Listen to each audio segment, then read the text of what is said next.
நாங்கள் வேலை அகாடமிலேருந்து சுஜிதா பேசுகிறேன். நம்ம polity out of source syllabus பார்த்துட்டு இருந்தோம். அதில் பார்ட் 3 வீடியோ பார்ப்போம் வாங்க. இங்கிலாந்து அரசு ஆட்சியில் சமர்ப்பிக்கப்பட்ட அறிக்கைகள். போனது வந்து இங்கிலாந்து அரசில் சட்டத்தெல்லாம் பார்த்தோம். அதில் என்ன அறிக்கையை சப்மிட் பண்ணாங்கன்னு பார்ப்போம். ஆகஸ்ட் அறிக்கை 1917, ஆகஸ்ட் நன்கொடை 1940, நேரு அறிக்கை 1928, சைமன் குழு அறிக்கை 1927, கிரிப்ஸ் தூதுக்குழு 1942, கேபினெட் தூதுக்குழு 1946. ஓகேவா? ஆகஸ்ட் அறிக்கையை வந்து எப்போ ஆரம்பிக்கிறாங்க? 1917 ஆகஸ்ட் 20 மாண்டேகு தான் அறிவிக்கிறார். மாண்டேகு ஜேம்ஸ்ஃபோர்ட் தான் அறிவிக்கிறாரு.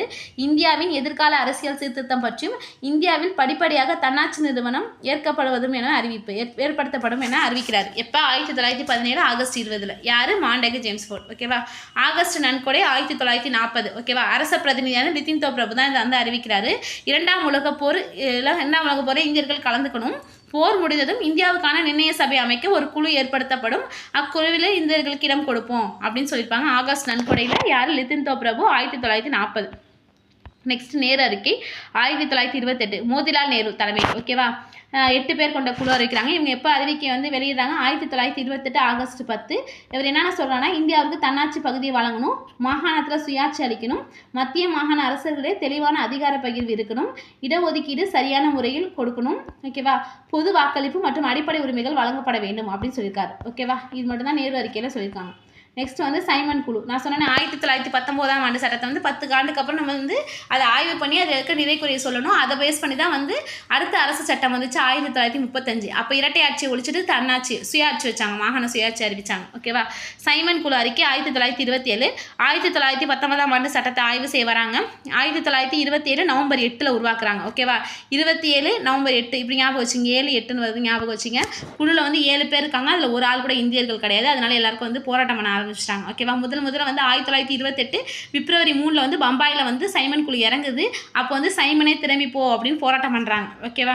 இது வந்து நம்ம ஹிஸ்ட்ரி ஐஎன்எம்ல படிக்கும்போது தெளிவாக படிப்போம். ஓகேவா?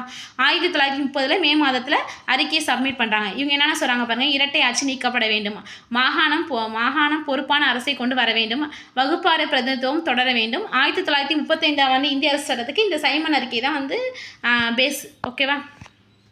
நெக்ஸ்ட் கிரிப்ஸ் தூதுக்குழு 1942 மார்ச் 23. இந்தியாவிற்கான டொமினியன் அந்தஸ்து. இரண்டாம் உலகப் போருக்கு பின் அரசியல் சாசன வரைவுக்குழு உருவாக்குவது அப்படின்னு சொல்கிறாங்க. அரசியல் சாசன வரைவுக்குள்ள வந்து மாகாண சபை தேர்ந்தெடுக்கப்படுவர், சுதேச அரசு கட்டுப்பாட்டிலிருந்து நியமிக்கப்படுவர். அரசியல் சாசனக்குள்ள யார் யார் இருப்பாங்கன்னு சொல்கிறாங்க. புதிய அரசியல் அமைப்பை ஏற்றுக்கொள்ளாத மாகாணம் பிரிட்டிஷ் அரசிடம் தனிப்பட்ட ஒப்பந்தம் ஏற்படுத்தி கொள்ளலாம் அப்படின்னு சொல்கிறாங்க. ஆனால் இந்த கிரிப்ஸ் தூதுக்குழுவோடது வந்து காந்திக்கும் பிடிக்கல, நேருக்கும் பிடிக்கல. இந்த 2 பாயிண்ட்டுமே ப்ரீவியஸ் இயர் கொஸ்டினில் கேட்டிருக்காங்க. காந்தி என்ன சொல்லியிருக்காரு பாருங்க. கிரிப்ஸ் தூதுக்குழு அறிக்கை பின் தேதியிட்ட காசோலைன்னு சொல்லியிருக்காரு. நேரு வந்து நான் முதலாக இவ்வரவை வாசித்த போது கடுமையான மழை அழுத்தத்துக்கு உட்பட்டேன் அப்படின்னு சொல்லியிருக்காரு. இது ரொம்ப முக்கியம். ஓகேவா? நோட் பண்ணி வச்சிங்க. நெக்ஸ்ட் கேபினெட் தூதுக்குழு 1946 மார்ச் 15. ஓகேவா? அரசு செயலாளரான sir Stafford Cripps, A V Alexander மற்றும் பெத்தி கிளாரன்ஸ் ஆகியோர் கொண்டு கேபினெட் தூதுக்குழு உருவாக்குறாங்க.